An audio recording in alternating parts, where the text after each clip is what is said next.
2.4 liter diesel Eurovan transporter ran out of fuel, so lost prime and won't start. So what you want to do is fill the injection pump with diesel. In order to get to the pump, you want to remove the front grille and then lift the radiator up into service position. So obviously there's a few Phillips screws that need to be removed, and once they're out, the front grille can be popped off. You want to use some kind of a hook to hook into the grille, and then just pull and pop it free.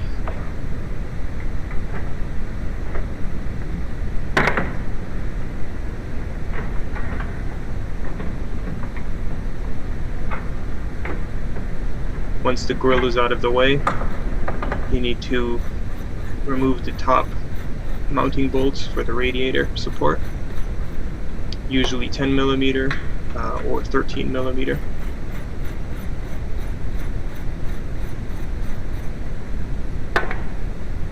Once those are out, you can lift the radiator and then lift and tilt it out to the front and have it rest on the bumper.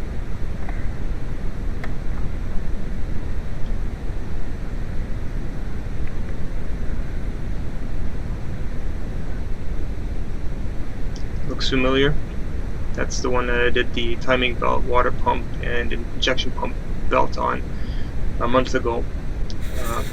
Obviously he ran out of fuel and then also tried to bleed it himself. You'll notice later there's a bunch of injector fittings that are loose and broken overflow lines. Here I am just cleaning the dirt and debris away from the fuel lines that I'm going to disconnect. It's a 17mm bolt that needs to be removed. That's the return hose, cracking that loose, and that's the feed. There's a small return line or overflow line that's in the way. I'm just going to move that. I'm going to replace that line, so I'm just going to snip it.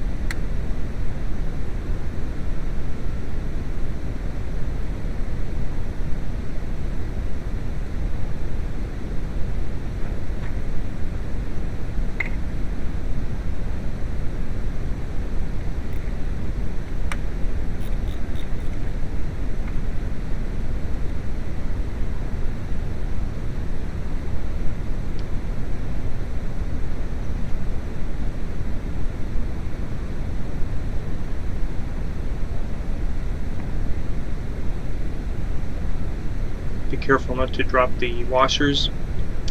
Should be two washers, one on top of the banjo fitting, one below. And those bolts you don't want to interchange. They have different size orifices for inlet and outlet, so if you accidentally swap the bolts, you'll get into a no start condition as well.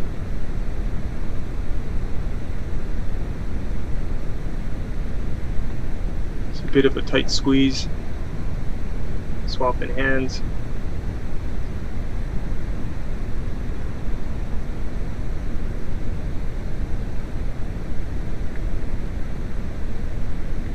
And you can put the stock lines, just tuck them out of the way, put them up on top of the intake.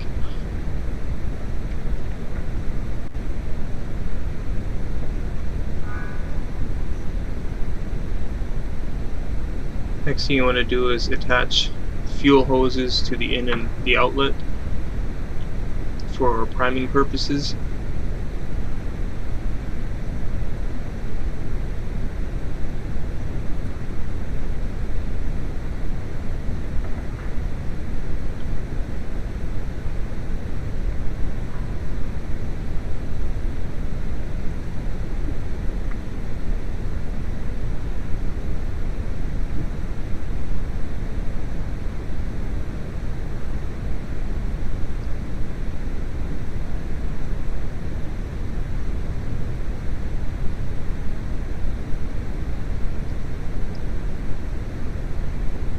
Just snug it into place. It doesn't have to be overly tight.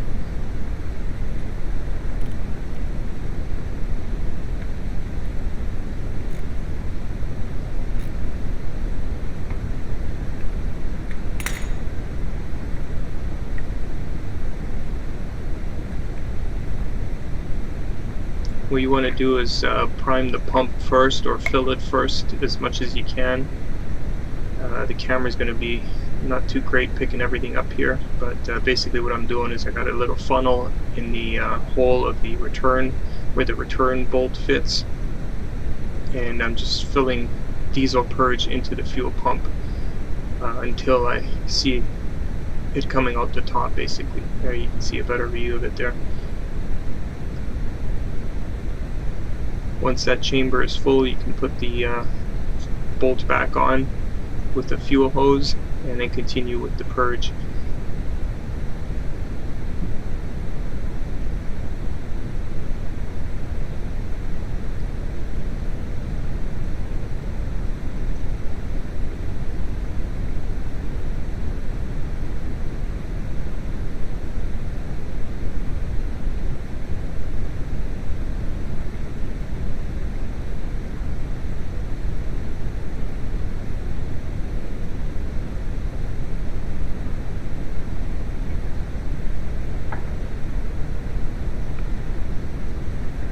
You notice the extra nipple on that fitting there.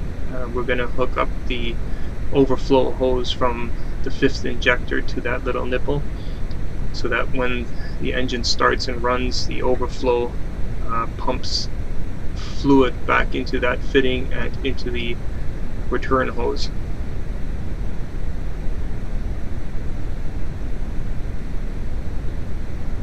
And same as the feed line, you don't want to over tighten that, just snug enough so that it seals.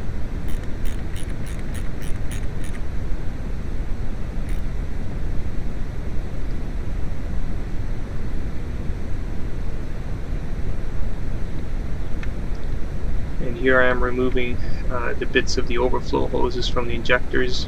Again, the guy was working on it himself initially, trying to get to bleed the system, I'm assuming. And some of these lines got broken while he was working on it, and he ended up loosening some of the injector fittings as well, so you'll see me tightening them.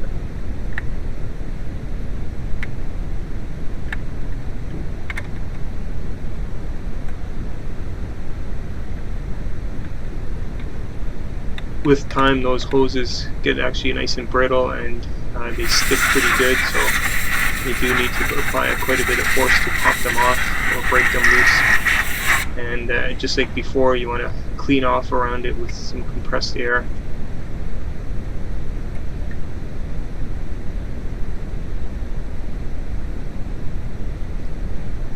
And just snug it up the injector lines.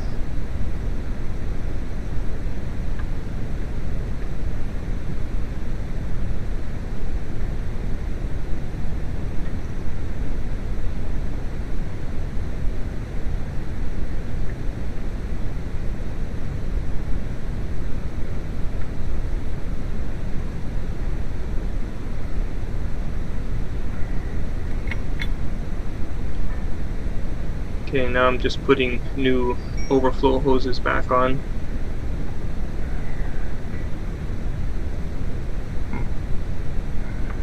Just basically push it until it seats right over that overflow nipple there, all the way down to its base. Cut it to whatever length you want. Hoses will usually shrink a little bit over time, so it's always good to have a little bit of extra length.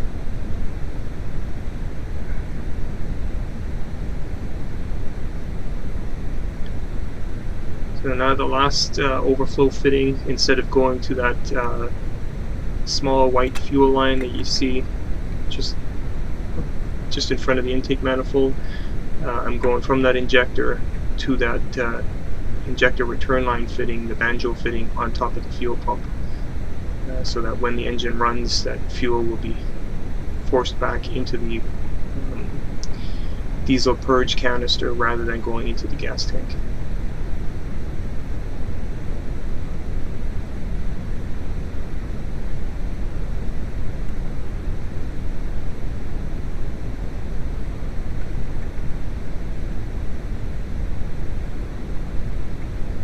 Okay, now with everything connected, just double checking here, everything's nice and tight.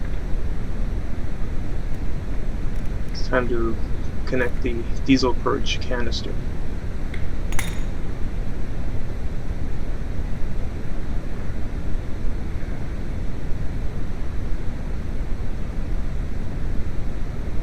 Oh yeah, I'm going to fill up a little bit in the feed line first.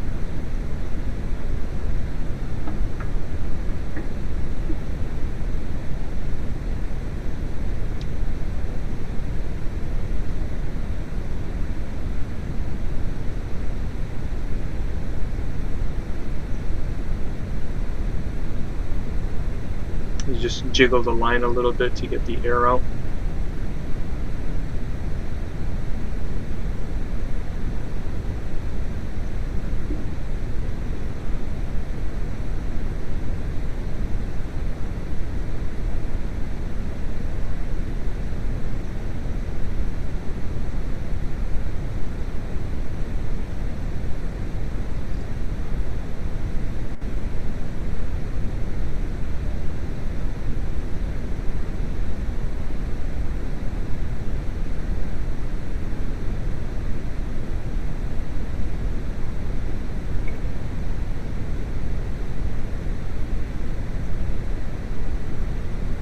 You just get a second canister, or if you have enough in the first one still, just tie a piece of wire around it. That way you can use that wire as a suspension tool. Just put the canister somewhere where it won't shake with the engine vibration, otherwise you'll start spilling fuel all over the place.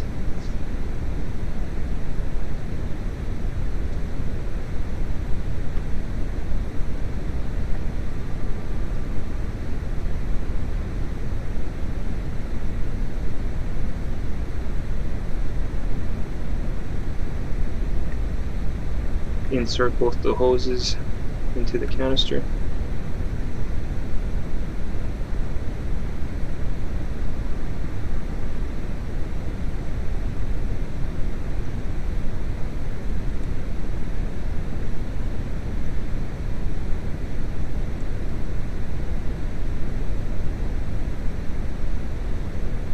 If the hose ain't long enough, just reposition the whole unit.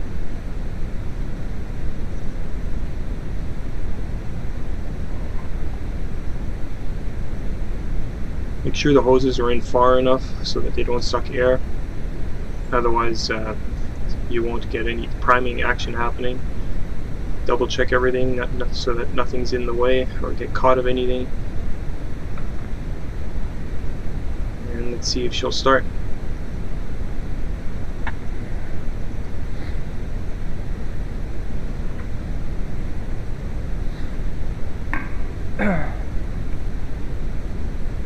Just want to move some stuff out of the way in case the engine vibrations cause them to fall.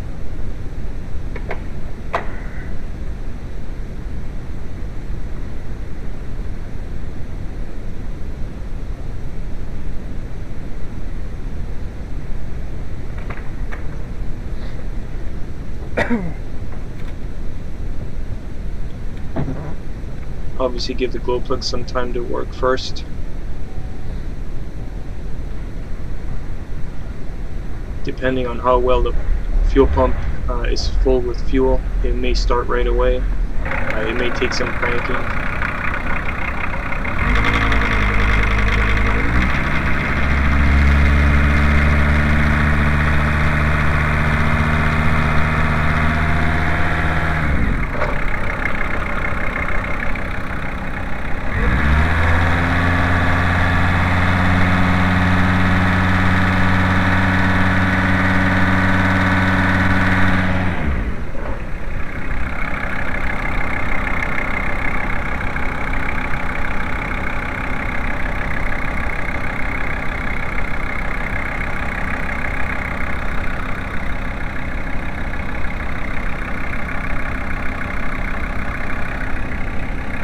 So it's running off of the diesel purge right now.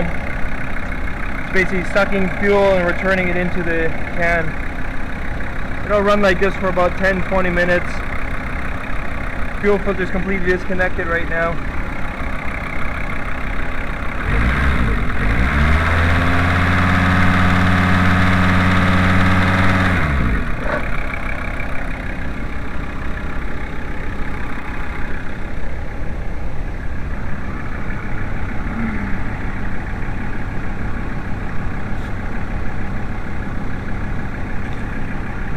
I think that might be 08, 5 years old.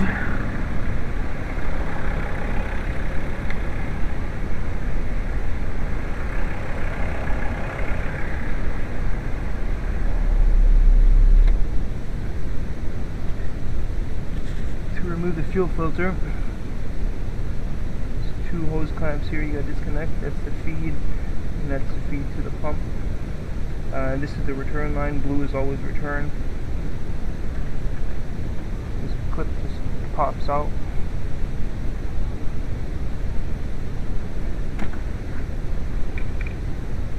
And then this just lifts out.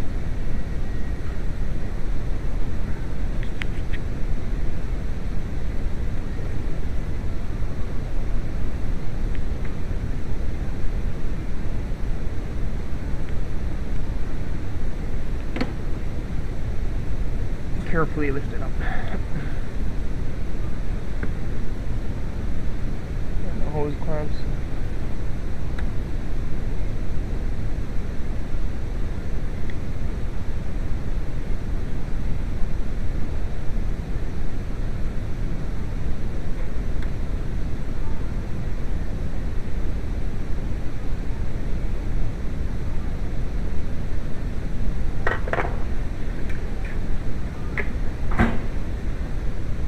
Use a pair of pliers to break the hose free from the pipe. Just grab the hose and just wiggle it. You can hear it popping free.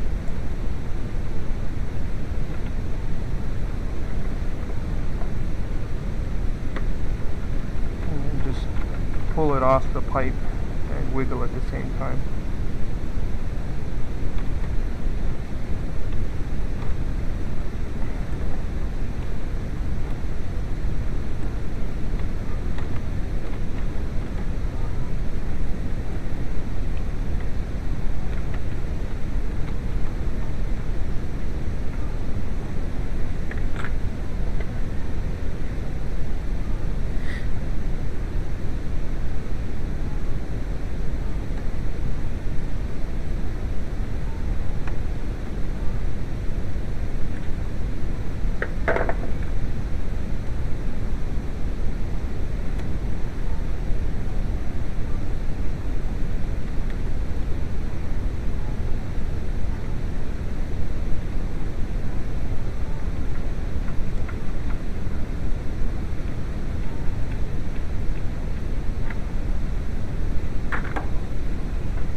With the fittings on the top free, you want to go underneath and just push up on the filter.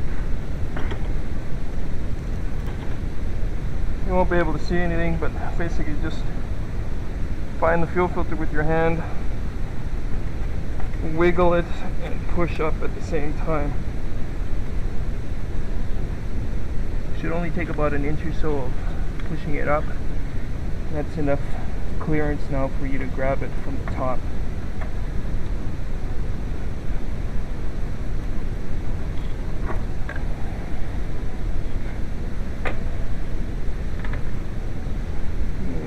Somewhere on here it says when we replaced it last. There you go, December 05.